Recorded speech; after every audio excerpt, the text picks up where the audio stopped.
Shalom, perkenalkan nama saya Jarden Kaunang dari kelas E program studi Pendidikan Agama Kristen semester 4 dengan NIM 240101010. Pada kesempatan ini saya akan membahas topik tentang diskursus teologi Paulus. Yang pertama kita akan membahas mengenai pertobatan Paulus. Sebelum menjadi rasul, Paulus dikenal dengan nama Saulus dari Tarsus. Ia adalah seorang Yahudi Farisi yang sangat taat kepada hukum Taurat. Namun, meskipun memiliki pengetahuan agama yang tinggi, Saulus justru menjadi seorang penganiaya jemaat Kristen. Ia menangkap dan menganiaya orang-orang yang percaya kepada Yesus Kristus karena ia menganggap bahwa mereka telah menyimpang dari ajaran Yahudi. Perubahan besar terjadi ketika Saulus sedang dalam perjalanan menuju ke Damsyik. Di tengah perjalanan, ia mengalami perjumpaan langsung dengan Yesus Kristus. Peristiwa ini mengubah seluruh hidupnya. Dari seorang penganiaya, ia berubah menjadi seorang pemberita Injil yang setia. Peristiwa ini menunjukkan kepada kita bahwa kasih karunia Allah sanggup mengubah siapapun tanpa memandang masa lalunya. Tidak ada seorang pun yang terlalu berdosa sehingga tidak dapat dipulihkan oleh Tuhan apabila sungguh-sungguh bertobat. Selanjutnya, kita masuk pada konteks pelayanan Paulus. Setelah mengalami pertobatan, Paulus mengabdikan seluruh kehidupannya untuk memberitakan kabar Injil kepada bangsa-bangsa non-Yahudi. Ia melakukan beberapa perjalanan misi ke berbagai wilayah untuk memperkenalkan Yesus Kristus kepada banyak orang. Dalam pelayanannya, Paulus menghadapi banyak tantangan. Ia sering ditolak, ia dianiaya, dipenjara, bahkan nyawanya beberapa kali terancam. Walaupun demikian, ia tetap setia menjalankan panggilan Tuhan.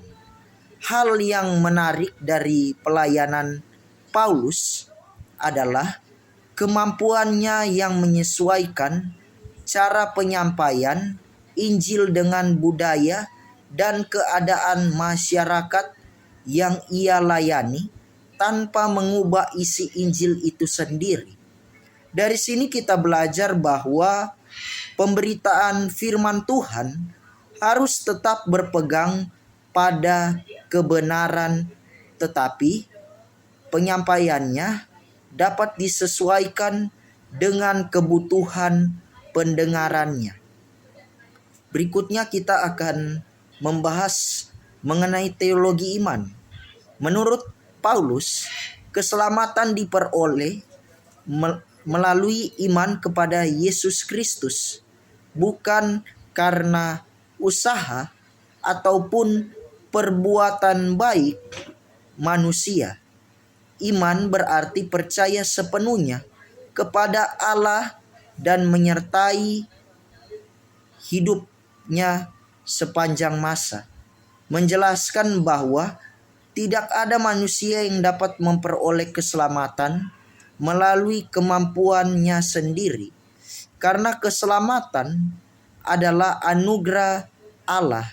Oleh sebab itu, setiap orang percaya dipanggil untuk hidup bergantung sepenuhnya kepada Tuhan, bukan mengandalkan kekuatan atau prestasi pribadi. Selanjutnya adalah teologi kasih. Bagi Paulus, kasih merupakan inti kehidupan orang Kristen. Kasih bukan hanya sebuah perasaan saja, melainkan harus diwujudkan dalam tindakan yang nyata kepada Allah dan kepada sesama. Dalam 1 Korintus pasal 13 dijelaskan bahwa kasih itu sabar, murah hati, tidak sombong, tidak mencari keuntungan diri sendiri, dan tidak berkesudahan. Paulus bahkan mengatakan bahwa tanpa kasih, pengetahuan, iman, maupun pelayanan tidak memiliki arti apapun.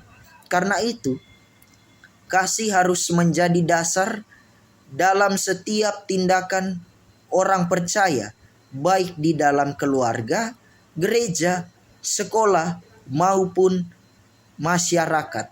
Selanjutnya kita akan membahas mengenai teologi pembenaran.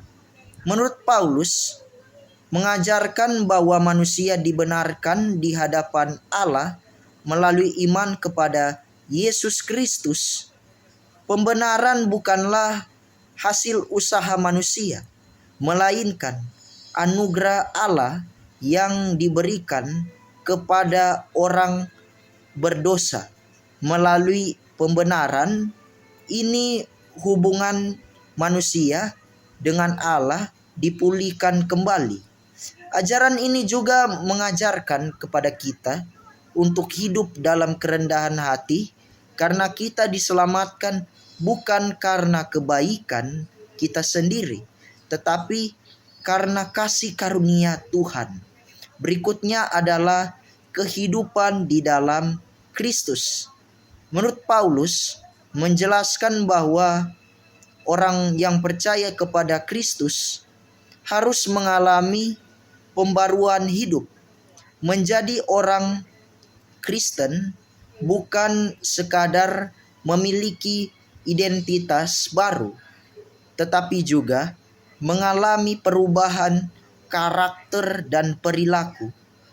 Orang percaya dipanggil meninggalkan kehidupan lama yang dikuasai oleh dosa dan hidup yang dipimpin oleh Roh Kudus.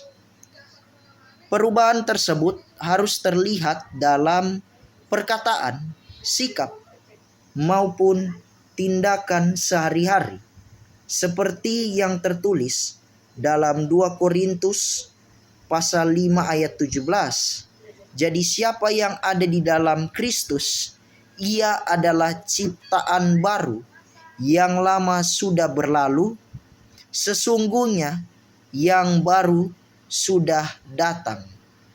Selanjutnya kita akan membahas tentang kehidupan dalam komunitas gereja. Paulus menggambarkan gereja sebagai tubuh Kristus. Artinya, setiap anggota memiliki fungsi dan karunia yang berbeda-beda, tetapi semuanya saling melengkapi. Karena itu, kehidupan jemaat harus dibangun atas dasar kesatuan, kasih, dan kerjasama. Tidak ada anggota yang lebih penting daripada yang lain. Semua memiliki peran masing-masing. Untuk itu, membangun gereja agar semakin bertumbuh dalam iman. Berikutnya adalah kontribusi teologi Paulus bagi pendidikan agama Kristen atau PAK. Ajaran-ajaran Paulus menjadi dasar yang penting dalam pendidikan agama Kristen karena mengajarkan tentang iman, kasih, keselamatan, dan kehidupan yang berpusat kepada Kristus.